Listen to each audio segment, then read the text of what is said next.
एक बार फिर से आप सभी का स्वागत है। मैं अर्चना विशाल लालबाग गर्ल्स इंटर कॉलेज के यूट्यूब चैनल पे आप सबका स्वागत करती हूँ। और आज का जो हमारा टॉपिक है वो बच्चों क्लास 9 का ज्योग्राफी है, जिसमें चैप्टर 3 हम पढ़ रहे थे अफवाह। ठीक है, अफवाह में हमने पढ़ा था कि अफवाह किसे कहते हैं, साथ में ये पढ़ा था अफवाह के प्रतिरूप के बारे में हमने पढ़ा था। आज हम पढ़ेंगे अफवाह के प्रकार, यानी भारत में अफवाह तंत्र कितने प्रकार के हैं, जिसमें हम पढ़ेंगे हिमालय पर्वत के अफवाह तंत्र और प्रायद्वीपीय नदियों के अफवाह तंत्र। तो चलिए देखते हैं भारत के अफवाह तंत्र। भारत का अफवाह तंत्र। भारत के अफवाह तंत्र का निर्माण उसके धरातलीय संरचना की देन है। भारत के अफवाह तंत्र के निर्माण में अपरदन, अपक्षय, जलवायु तथा भूदृश्यों का विशेष योगदान रहा है। भारत में स्थलाकृतिक ढाल, शैलों की संरचना, प्रकृति, जलापूर्ति तथा भूगर्भीय संरचना ने विभिन्न प्रकार के अफवाह तंत्रों को जन्म दिया है।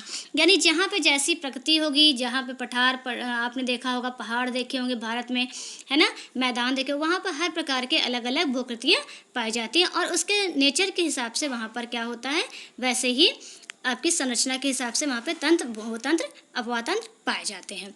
भारत की प्रमुख नदियां हिमालय पर्वत से निकलकर उत्तरी भारत में बहकर बंगाल की खाड़ी में जाती हैं, जबकि दक्षिण भारत की नदियां मध्य के ऊंचे क्षेत्रों से निकलकर पूर्व में बंगाल की खाड़ी तथा पश्चिम में अरब सागर में गिर जाती हैं।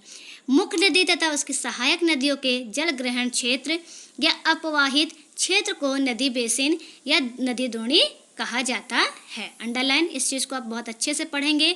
मुख्य नदी तथा उसकी सहायक नदियों के जल ग्रहण क्षेत्र या अप्रवाहित क्षेत्र को जल बेसिन, नदी बेसिन या द्रोणी कहा जाता है।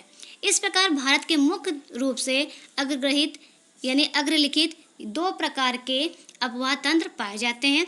एक तो हिमालय से निकलने वाली और दूसरी आपकी प्रायद्वीपीय अफवाह तंत्र। तो पहला है हिमालय पर्वत का अफवाह तंत्र और दूसरा है प्रायद्वीपीय अफवाह तंत्र। उपयुक्त दोनों अफवाह तंत्रों को समझने के लिए हमें भारतीय नदियों के विषय में विस्तार से जानना होगा, यानी आपको नदियों के बारे में पता होना चाहिए। सिंधु नदी और उसकी सहायक नदियां चीन, तिब्बत, पाकिस्तान से होकर बहती हैं, जबकि ब्रह्मपुत्र, गंगा और उसकी सहायक नदियां नेपाल, भूटान तथा बांग्लादेश से होकर बहती हैं। प्रायद्वीप की नदियां पूर्व तथा पश्चिम की ओर बहती हैं। ठीक है, प्रायद्वीप नदियों के लिए मुख्य तथ्य है कि प्रायद्वीप नदियां पूर्व तथा पश्चिम की ओर बहती हैं। भारतीय नदियां क्रम से निम्न दो भागों में वर्गीकृत करके भली प्रकार से समझा जा सकता है, यानी इनको दो भागों में बांट लें। कौन से भाग में? हिमालय पर्वत की नदियां और प्रायद्वीपीय नदियां। इन दोनों नदियों के बारे में, मतलब यहाँ से जो पर्वतों से निकलती हिमालय पर्वत से और जो प्रायद्वीप नदियाँ होती हैं, इनके बारे में हम नेक्स्ट लेक्चर में पढ़ेंगे। आप नदियों के बारे में अच्छे से जानकारी रखेंगे तभी इन चीज़ों को कर सकेंगे। मैं एक अलग से लेक्चर बनाऊंगी, उसमें आपको नदियों और जो अफवाह है इसके बारे में, इसके प्रतिरूप के बारे में अच्छे से आपको डायग्राम बना के बताऊँगी। तब तक के लिए धन्यवाद।